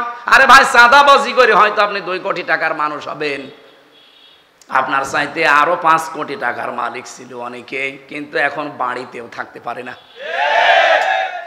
আমি নিজে সাক্ষী, 620টা বাড়ি একজন মন্ত্রী ছিল। আগে যিনি মন্ত্রী ছিল, ভূমি মন্ত্রী, আপনার ডিলু, উনি তো কবরে চলে গেছে। ওনার পরে একজন হয়েছিল চট্টগ্রামে বাড়ি, সাইফুজ্জামান জাভেদ। একবার বাইরের দেশে গেলাম, সিঙ্গাপুরে না মালয়েশিয়া যেন, হোটেলে উঠেছি, নিচতলায়। হোটেল তো অনেক বড় বড় হোটেল, লিফটে নামা লাগে। 20 তলা, 25 তলা, 30 তলা, 118 তলা পর্যন্ত আছে মালয়েশিয়াতে। চিন্তা করলাম একটু নিচে যাই তো দেখি কি অবস্থা। নিচে এসে দেখি ওয়েটিং রুমে 2 জন শয়তান গল্প করছে। আমি গেছি, আমারে তো চিনে ফেলেছে, বলছে হুজুর সালাম আলাইকুম। ঠিক আছে, কি এখানে? হুজুর আমরা আগেই পালিয়েছি। অবস্থা দেখে আমরা আগেই পালিয়েছি। পালিয়ে আপনি এখানে কেন? আসি আমি। কত নাম্বার কামরায় আছেন? আসি এই হোটেলে আসি। আপনি কত নাম্বারে আছেন? আমার তো আর ওর মতো ভয় নেই, বললাম অমুক নাম্বারে আছি। আপনি এখানে হোটেলে এসে থাকেন, অথচ শুনেছি নাকি এই দেশে আপনার সাহেব পাড়া আছে, সিঙ্গাপুরে আপনার নিজের ফ্ল্যাট আছে, থাইল্যান্ডে আপনার বাড়ি আছে, আমেরিকায় বাড়ি আছে, কানাডায় বাড়ি আছে, আর বাংলাদেশের বিভিন্ন জেলায় সব মিলে সরকারি তালিকায় তার 620টা বাড়ি। আমার বাবার একটা বাড়ি মাত্র। তাই আমি এই 1 বছরের ভেতরে মনে হয় 2 মাসও বাড়ি থাকতে পারি না, 10 মাসে আমার রাস্তায় কাটে। আর আপনার 620টা বাড়ি কবে থাকবেন? আমারে বছর থাকা আগস্টের 5 তারিখ তো আপনারা সব দখল করে নিলেন। আমি 3 তারিখে রাতে পালিয়েছি। এই পর্যন্ত প্রায় 7 মাস চলছে। খুব গোপনে আছি, কেউ জানে না। আপনি শুধু দোয়া করেন। দোয়া? তোমার জন্য দোয়া আসবে মন থেকে? বদদোয়া আসবে? তো এখানে থাকেন টাকা, এখানে তো অনেক ভাড়া। উনি সেই কামরার কথা বলেছেন, যেখানে থাকে কমপক্ষে বাংলাদেশের টাকায় কমপক্ষে 50,000 টাকা প্রতিদিন। আমাদের 30,000 লাগতো। আমাদের তো 1 রুম, আর উনি ফ্ল্যাট নিয়ে থাকে। 50,000 টাকা প্রতিদিন ভাড়ায় 7 মাস চলতেছে একাধারে, অথচ নিজের বাড়ি তালা লাগানো। যে সাহেব পাড়া আছে তালা লাগানো, ওখানে থাকেন না? থাকবো। 20 লাখ বাঙালি আছে এই দেশে। যদি আমারে দেখে কোনোদিন বাইরে, পিটিয়ে ভর্তা বানিয়ে ফেলবে। এই হোটেল যেহেতু খুব সিক্রেট, কেউ আসে না এখানে, কারণ 3-4টা গেট পার হয়ে আসা লাগে, আবার সেন্সর লাগানো আছে, আপনি গেলেই ঢুকতে পারবেন না। আপনার চেহারা দেখবে, তারপরে কাজ খুলবে, ওটা আগে থেকে সিস্টেম করা। তো এখানে আসি জেলখানার মতোই প্রায়, শুধুমাত্র একটু খাওয়া দাওয়া ভালো, আর ওই মোবাইল চালাতে পারি। তাছাড়া আপনারা 3 বছর জেলে ছিলেন, ওই রকমই আছে। তাও তো অন্তত আপনারা কারারক্ষী দেখতেন। ওই যে জেলার সোফার আসতো, মাঝে মাঝে দেখা হইতো, আর আমরা জেলার সোফারও নেই। এতগুলো বাড়ি, আজ একটা বাড়িতেও থাকতে পারি না। এভাবে যদি কয়েক বছর কেটে যায়, আমার মনে হয় শেষ পর্যন্ত আমারও না খেয়ে মরা লাগবে। আমার ওই দিন থেকে বিশ্বাস হয়েছে 620টা বাড়ি আল্লাহর এই বান্দা নিজের বাবার টাকায় জীবনও বানায়নি। কথা বলে না কেন? আপনি যারা 1 বছর 1 মাসের ভেতরে 1000 কোটি টাকার মালিক হয়ে গেছেন, সবই তো আপনার বাবার টাকা। এই জন্য আপনাকে বলছি, সময় কিন্তু পাল্টাতে বেশি দেরি হয় না। হঠাৎ করে যদি সময় পাল্টিয়ে যায় না, তখন দেখবেন এই 1000 কোটি টাকা তো যাচ্ছে, সাথে সাথে আরো 50,000 যাচ্ছে। জামাত ইসলামী বাংলাদেশের নাম বললাম, অনেকের মন খারাপ হয়ে গেল। আর ভাই একটা দেখান তো যে এরাও আপনার মতো চাঁদাবাজি করে খেয়েছে। কেন, এদের কি অভাব নেই? এরাও 15 বছর আপনার মতো তো নির্যাতিত ছিল, আপনার চাইতে বেশি ছিল। আমি জামাতের একজনের পেয়েছি 313টা মামলা তার। আপনারও মামলা আছে 517টা পর্যন্ত আমি মামলা পেয়েছি এদেশে একজনের।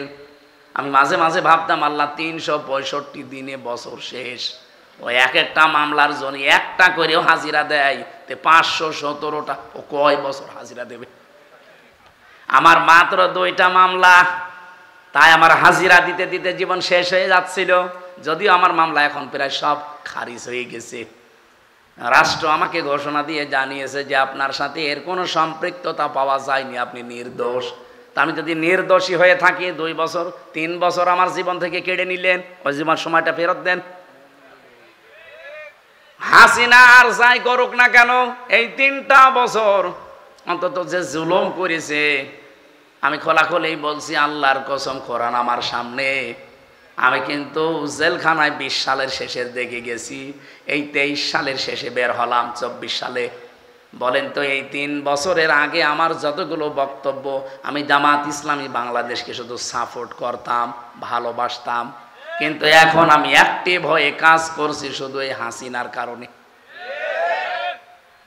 আমি যাদের সাথে ছিলাম এই মানুষগুলোর অ্যাক্টিভিটিস দেখেছি, তাদের পড়াশোনা দেখেছি। বিশেষ করে আমিরে Jamaat doctor Shafiqur Rahman, secretary general অধ্যাপক মিয়া গোলাম পরোয়ার, এই পাশের জেলা সিরাজগঞ্জ মাওলানা রফিকুল ইসলাম খান, ওই সাতক্ষীরার মাওলানা ইজ্জাতুল্লাহ, রংপুরের এটিএম আজহারুল ইসলাম, এদের সাথে ছিলাম আমি। এদের সাথে সেতে পড়েছি, বুঝেছি। এদের মতো কাজ করার চেষ্টা করতে করতে এখন আমি নিজে অ্যাক্টিভ হয়ে গেছি। তাহলে মানে এই কাজটা করেছে আমার হাসিনা আপা। হাসিনা যদি আমার এভাবে না দিত, আমি শুধু ওই অবিখা ওয়াজ করে খেতাম। যে কাবিখা আছে না, কাজের বিনিময় খাদ্য, আর আমারটা ছিল অবিখা ওয়াজের বিনিময়ে খাদ্য। আমি তো ওই লাইনে ছিলাম। হঠাৎ করে এভাবে কষ্ট না দিলে আমি তো অ্যাক্টিভ হতাম না। এই দিন কায়েম করা যে কত বড় ফরজ এটা আমি বুঝতামও না, শুধু পড়িয়ে যেতাম। এই আয়াত তো আমি সে জন্মের পর থেকেই পড়ছি। আমি যেদিন কায়দা পড়া শেষ করে কোরআন শরীফ ধরেছিলাম, পড়াটা শেষ করে এই আয়াত তো সেই দিন থেকে আরম্ভ করেছি, সেই 5 পাস করার পর থেকে। এতদিন পর্যন্ত তো এইভাবে বুঝতাম না যে কাবুরা আলাল মুশরিকিনা মা তাদউহুম ইলাই। হে নবী, আপনি যেদিকে মানুষকে ডাকেন যে দিন কায়েম করো, এটা শুনলে সবচাইতে বেশি খারাপ লাগবে মুশরিকদের। এই বাংলাদেশে দিন কায়েম করার কথা যেই বলুক, এর কথা শুনলে যদি আপনার মন খারাপ হয়, রাগ হয়, আপনি বুঝবেন আপনার ভেতরে শিরিক আছে। আর শিরিক যারা করে তারা মুশরিক, আর মুশরিক হলে আপনার কাছে খারাপ লাগার কথা। আপনি বলেন কই আমি তো শিরিক করি না, অবশ্যই করেন, না তো আপনার কাছে খারাপ লাগে কেন? কোরআন শরীফ কি মিথ্যা হবে? এই জন্য আপনি শিরিক করছেন, আপনি আগে মুক্ত হন, তাহলে আপনার কাছে দিন কায়েমের কথা শুনলে আনন্দ লাগবে, মন খারাপ হবে না। আর আপনাকে আল্লাহ নিয়ে আসবেও না। এই আয়াতের শেষের শব্দ আল্লাহু ইয়াজতাবি ইলাইহি মাইয়াশা। আল্লাহ পাক যাকে ইজতেবা করেন মানে মনোনীত করেন, পছন্দ করেন দিন কায়েমের জন্য, তাকে আল্লাহ এই কাজে লাগান। ওয়াহদি ইলাইহি মাইয়ুনিব। কিন্তু আমার আল্লাহ দেখেন যে এর মন আছে কিনা। আপনি যদি মন থেকে ফিরে আসেন, আল্লাহর দিন আমি কায়েম করবই, চেষ্টা করে যান, তখন আল্লাহ আপনাকে এই কাজে লাগাবে। বাংলাদেশে সবাই কি দিন কায়েমের পক্ষে? বলেন বলেন। 18 কোটি মানুষ, এখন মাত্র 7 কোটি 20 লাখ মানুষ, এই যে জরিপ 3 দিন আগের, 7 কোটি 20 লাখ মানুষ এখন চাচ্ছে যে দিন কায়েম হোক, আর বাকিরা এখনো চাই না। আমি বিশ্বাস করে আয়াত দ্বারা, সূরা শুরা 13 নম্বর আয়াত, এই বাংলাদেশে এই 20 কোটি কি 7 কোটি 20 লাখ মানুষকে আমার আল্লাহ অলরেডি তার দিন কায়েমের জন্য নির্বাচিত করেছে তাদের মন দেখে। তারা যেহেতু ইলাইহি উনিব, মন থেকে ফিরে আস, উনিব না ইউনিব, ইলাইহি ইউনিব, যারা মন থেকে আল্লাহর দিকে ফিরে আসতে চায় তাদেরকে দিন কায়েমের কাজে আল্লাহ লাগিয়ে দেন। আর বাকি এখনো যাদেরকে আল্লাহ নির্বাচিত করেনি, পছন্দ করেনি, তারা আসতে পারে নাই, তাদেরকে আহ্বান জানাচ্ছি, মন তৈরি করেন, জীবনের টার্গেট বানান যে আমি 200 বছর বাঁচবো, দিন কায়েম হবে না, আমি বেঁচে থেকে লাভ কি? আল্লাহর বিধানে যদি কায়েম না হয় জমিনে, আমি তো অন্তত 100 বছর পরে মরে যাব, কিন্তু জমিন তো এভাবেই থেকে যাবে, শয়তানরা চালাবে না। আমি যতদিন আছি আমার টার্গেট এইটা যে জমিনে কি করে আল্লাহর দিন কায়েম করা যায়। একটু মন চায় না, চর্ম চোখে দেখতে মনে চায় না যে কোরআন দিয়ে চললে দেশটা কেমন লাগে? আর এটা বললে আপনার কাছে রাজনীতি মনে হয় কোন কারণে? আপনি করেন, আমি আপনার পেছনে আছি। হয় আপনি নিজে ভালো হয়ে এই কাজ করেন, হয় নিজে ভালো হয়ে এই কাজ করেন, নয়তো যারা করছে তাদের পেছনে থাকেন। ফতোয়াবাজি করবেন না, ওয়ালা তাতাফাররাকু ফি, কোন ফতোয়াবাজি এই লাইনে চলবে না। নবীজি বলেন এরা আরাফ নামক স্তরে দাঁড়িয়ে আছে এই প্রাচীরে, যে জাহান্নামে দিচ্ছে না, এই একটাই কারণ, কারণ সবচাইতে বড় ভালো কাজ করেছে দুনিয়ায় তারা, আর ছোটখাটো অপরাধ আছে তাদের। এই জন্য আরাফ সূরা থেকে তাফসীর শুনবেন, এই বিষয়টা আপনি নিজেকে ভাবেন তো, এই প্রাচীরের উপরে আমি দাঁড়িয়ে আছি, হয়তো মা বাবার সাথে খারাপ আচরণ করেছি, তাদের হক আদায় করি না, জান্নাত আল্লাহ দেবে না, জীবনও দেবে না, জাহান্নামও দিচ্ছে না, শুধু দিন কায়েম করার চেষ্টায় ছিলাম এ কারণে। এখন এখানেই যদি দাঁড়িয়ে থাকা লাগে, তা আমার মতো কপাল পোড়া কেউ আছে? এই জন্য এখন থেকে সংশোধন হওয়ার সময়। আল্লাহ রবিউল আউয়াল মাসে যে আয়াতটা পড়েছি এত বড় বিশাল সূরা থেকে 206টা আয়াত, এই আয়াতের ভেতরে আল্লাহ প্রথম গুনাহগুণ দিচ্ছেন, আল্লাযীনা যারা ইয়াত্তাবিউনার রাসূলান নাবিয়্যাল উম্মিয়্যা, যারা অনুসরণ করে রসুলের, নবীর এবং নবীর গুণাগুণ। 1 নম্বরে তিনি আল্লাহর রসুল ছিলেন, 2 নম্বরে তিনি নবী ছিলেন, 3 নম্বরে তিনি উম্মি ছিলেন। উম্মি মানে নিরক্ষর। এভাবে আমাদের মতো তিনি লিখে পড়ে এভাবে পাশ করেননি, কিন্তু এই পৃথিবীতে সবচাইতে জ্ঞানী মানুষ বলা হয় সব দিক থেকে মুহাম্মাদুর রাসূলুল্লাহকে। এই জন্য নবীজি নিজে মাঝে মাঝে বলতেন, ইন্নামা বুইস্তু মুআল্লিমান, অবশ্যই আমার আল্লাহ এই পৃথিবীতে আমাকে পাঠিয়েছে শিক্ষক করে। কি করে বলেন বলেন? এই যে ইন্না মা দেওয়া আছে, একটু ভালো করে শোনেন। ইন্নার পরে যদি মা আসে কোনো জায়গায়, কোরআনে হোক হাদিসে হোক, আপনি আরবি গ্রামারের নিয়ম হচ্ছে ইন্নার পরে মা যোগ হলে অর্থ দাঁড়ায় একমাত্র, কেবলমাত্র, শুধুমাত্র। বুইস্তু আমাকে পাঠানো হয়েছে, মুআল্লিমা শিক্ষক হিসাবে। বিশ্বনবী এই পৃথিবীতে শিক্ষক ছিলেন, অথচ তিনি বলেন আমি নিরক্ষর, অক্ষরই চিনি না, লেখাপড়া জানি না। বিষয়টা কেমন হয়ে গেল? এই পৃথিবীতে যার কাছে যে শেখে সে হচ্ছে শিক্ষক, আর যে শেখে সে ছাত্র। যেহেতু সারা জীবন শিক্ষককে দেখলে ছাত্র সম্মান দিতে বাধ্য। বলেন বলেন? তাহলে নবীজি যদি দুনিয়ায় কারো কাছে শেখে তাহলে তো তার ছাত্র হয়ে যাবে, তার এবার সম্মান করে কথা বলা লাগবে। এজন্য নবীজির রওজায় লেখা আছে ওই সূরা হুজুরাতের আয়াতটা, লা তুকদ্দিমু বাইনা ইয়াদাইল্লাহি ওয়া রাসূলা লা তারফাউ আসওয়াতাকুম ফাওকা সাউতিন নাবিয়্যি ইলা আখির আয়াত। তোমাদের আওয়াজ যেন রসুলের আওয়াজের উপরে না ওঠে, তোমাদের কদম যেন রসুলের কদমের সামনে চলে না যায়। আমার ভাইরা, বিশ্বনবী মুহাম্মদ রাসূলুল্লাহ কাউকে সম্মান দেবে শিক্ষক হিসাবে, এটা মানায় না নবীজির জন্যে। আমার আল্লাহ এই জন্যে নিজে সরাসরি শিক্ষক হয়ে জিবরাইলের মাধ্যমে নবীজিকে শিখিয়েছেন। জোরে বলেন সুবহানাল্লাহ।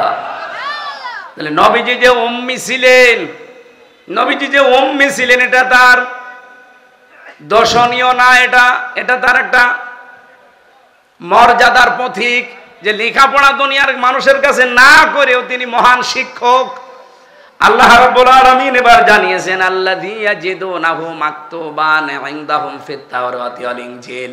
আজ ইহুদি খ্রিস্টানরা আপনার কাছে এসে মানতে চায় না, অথচ ওদের ইনজিল, ওদের তাওরাতের ভেতরে আপনার পরিচয় আমি লিখে দিয়েছি যে এই গুণাগুণগুলো আমার নবীর আছে, তোমরা মিলিয়ে নাও।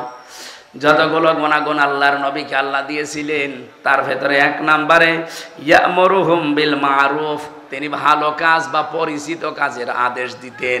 ওয়ায়ানহাহুম আনিল মুনকার, অন্যায় কাজগুলো তিনি বাধা দিয়ে বন্ধ করে দিতেন। রবিউল আউয়াল মাস আসলে আমরা যেহেতু নবী নিয়ে পাগল হয়ে যাই, সেই নবীকে নিয়ে একটা আয়াত পড়েছি মাত্র, সূরা আরাফ 157 নম্বর আয়াত। এখানে প্রায় কমপক্ষে 13টা জিনিস আছে। প্রথম 3টা পরিচয় দেওয়া আছে নবীজির, এরপরে 6টা কাজ করা লাগবে আমাদের, 6টা গুণাগুণ দেওয়া আছে বিশ্বনবীর। পরিচয় দেওয়ার পরে গুণাগুণ দিয়েছেন, বৈশিষ্ট্য। এরপরে শেষের দিকে আমাদের জন্য করণীয় 3টা কাজ আল্লাহ দিয়েছেন। এই 3 3 6 আর ওদিকে 6 কত? বলেন বলেন।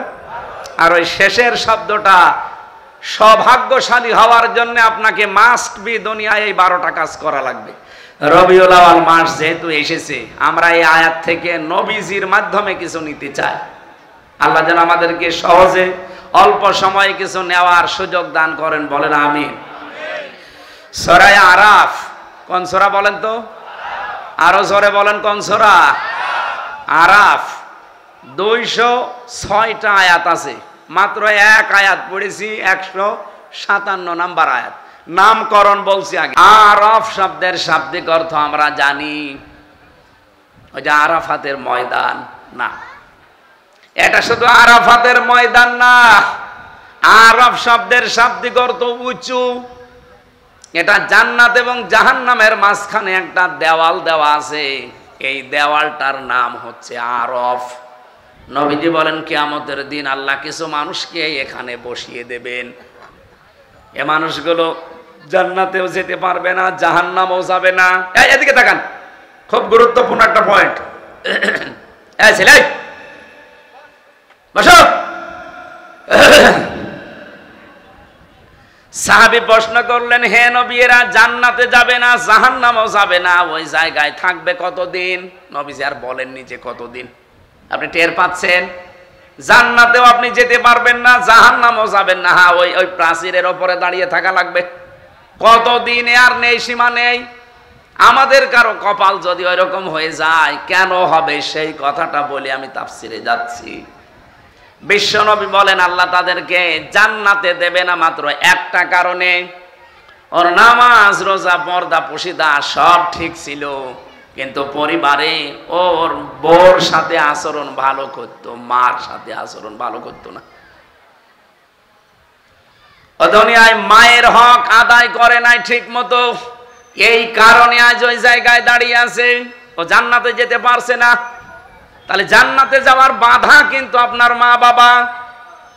আমার মনে হয় এখন মা বাবা যারা প্যান্ডেলে বসে আছে এরা আনন্দে আত্মহারা যে হুজুর আরো বেশি দিন বেঁচে থাক। আরে মা বাবা, আপনারও তো কিছু দায়িত্ব আছে।